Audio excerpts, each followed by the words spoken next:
আমরা সাধারণত বাংলাদেশে পোশাক শিল্প থেকে আমেরিকা প্রচুর জিনিস রপ্তানি করে থাকি।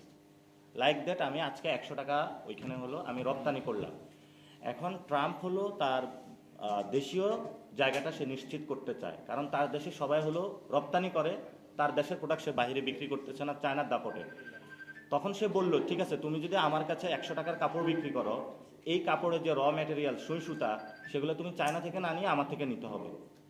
অর্থাৎ তাহলে আমার একটা ব্যালেন্স থাকবে। তুমি যদি আমার মার্কেটে বিক্রি করো তাহলে র ম্যাটেরিয়ালস আমার থেকে কিনো।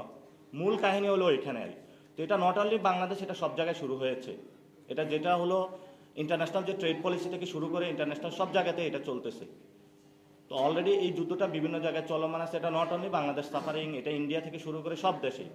এবং আপনি যে আমেরিকার কাছে বিক্রি করবেন, সে বাণিজ্য যে শুল্ক কোটা সেটা কিন্তু উঠে গিয়েছিল।